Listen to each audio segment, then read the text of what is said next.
Olá, com vocês, as Crônicas Farhammer.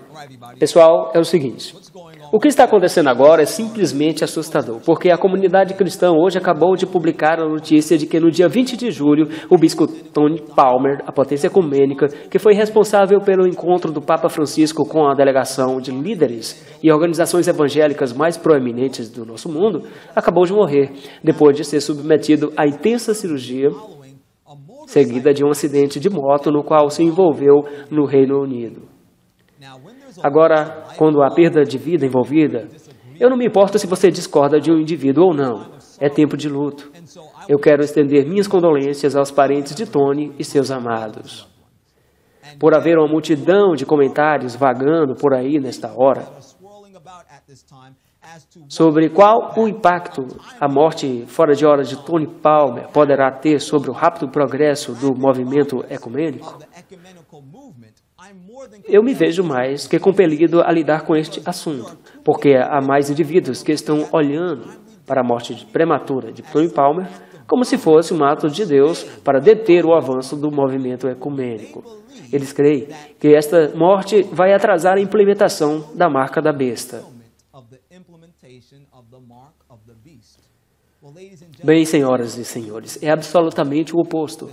A morte de Tony Palmer só pode atuar como gasolina no fogo, para que se concretize o ecumenismo mais rapidamente e trazer uma situação que vai fazer da marca da besta uma realidade, mais rapidamente que a princípio cremos. Se você se lembra, há 3 meses, quando Tony Palmer esteve perante o auditório cheio de líderes de igrejas evangélicas, ele afirmou que cria que estava lá no espírito de Elias, para cumprir a profecia de Malaquias 4, de 5 a 6, para converter o coração dos pais aos filhos e o coração dos filhos aos pais. E adivinha o quê? Em um sentido muito pervertido, ele cumpriu esta profecia. Porque Tony Palmer foi o catalisador por meio do qual o autoproclamado Pai Santo, o Papa de Roma, conseguiu ir em busca de comunhão com as igrejas, que outrora estava em protesto contra a Igreja Católica Romana. E o movimento evangélico, que identificamos melhor como protestantismo apostatado, por meio de Tony Palmer, buscaram ter comunhão com o autoproclamado Pai Santo. Senhoras e senhores, mesmo o repórter, que foi responsável por escrever o artigo sobre a morte de Tony Palmer, identifica neste artigo que houve uma marcante mudança de atitude de cristãos evangélicos para com a Igreja Católica. Confira comigo. Este artigo recentemente publicado pela Christian Today, cobrindo a morte de Tony Palmer, também avaliou a relação entre evangélicos e a Igreja Católica, tendo em vista o recente encontro que tiveram. Aqui diz, este encontro é ainda mais notável, considerando que, não há muito tempo, evangélicos conservadores na América do Norte tinham a inclinação de pensar que a Igreja Católica era a grande prostituta de Babilônia e o Papa como anticristo. Os líderes evangélicos ficaram impressionados não só pela simplicidade e afeto da saudação de Francisco, mas claramente tinham uma comunhão cristã faltando no passado, que traz ao primeiro plano a relevância bíblica e profética do assunto.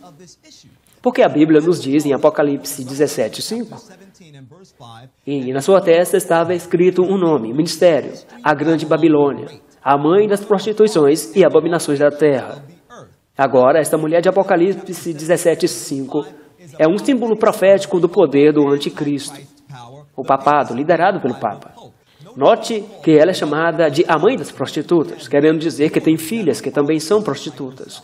O que estamos vendo não é o coração dos pais se voltando a seus filhos, mas o coração da mãe prostituta se voltando a suas filhas, que igualmente são prostitutas. Senhoras e senhores, o protestantismo apostatado nunca foi tão fundo no poço do papado, porque sempre estiveram ao seu encalço pela falsa doutrina da santidade do domingo, que não tem sua origem na Bíblia, na qual os protestantes professam crer. Você se lembra da sola Escritura, lembrou? Mas a santidade do domingo tem sua origem no papado. A morte de Tony Palmer pode ter mais influência em fazer acontecer o ecumenismo do que qualquer outro ato que ele poderia fazer durante sua vida. Porque você e eu sabemos, pode haver brigas de família, fraturas na sua família. Sua família pode estar espalhada por todo o globo. Mas não há nada há melhor para juntar uma família rompida que um funeral. E como você verá, em poucos dias, a partir de agora, e é isso que a morte de Tony Palmer vai realizar. Sabe, eu me pergunto se é possível, como diz em 1 Tessalonicenses 5:3, pois que quando disserem a paz e segurança, então lhe virá repentina destruição, como as dores de parto, aquela que está grávida. Eu me pergunto, é possível que há poucos meses o chamado de Tony Palmer por paz e fazendo a bola rolar neste processo ecumênico foi o meio pelo qual uma destruição repentina veio sobre ele? É algo para refletir. E definitivamente algo para alertar a todos nós, especialmente vocês aí fora que são líderes do movimento evangélico, líderes no processo ecumênico, sejam alertados. Se Deus não está com vocês, Ele certamente estará contra vocês. Quero que saibam de algo. Há alguns anos, ao eu trabalhar como evangelista de porta em porta, Deus colocou no meu coração o desejo de levar literatura e seu evangelho de porta em porta na comunidade em que eu vivia, e comunidades mais distantes. Cheguei a um edifício, era um prédio grande, e ao entrar na recepção e falar com a secretária, ela me informou que eu me encontrava na sede do movimento ecumênico em Nova York. Ela pegou o telefone e ligou para um indivíduo.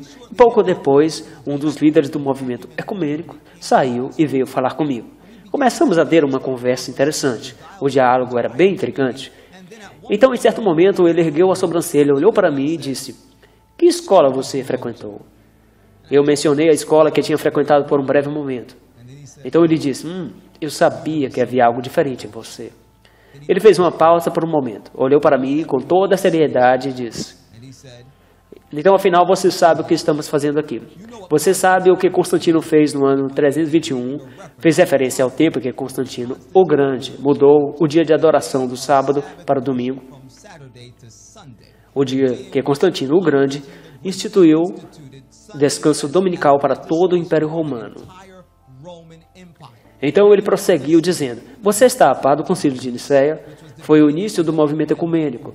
Então ele citou mais da história, com a qual eu estava muito familiarizado, história essa que eu uso para identificar o papado como o anticristo da profecia bíblica. Eu fiquei em frente desse homem de boca aberta. Eu poderia ter pego todos os mosquitos do ambiente, pode crer.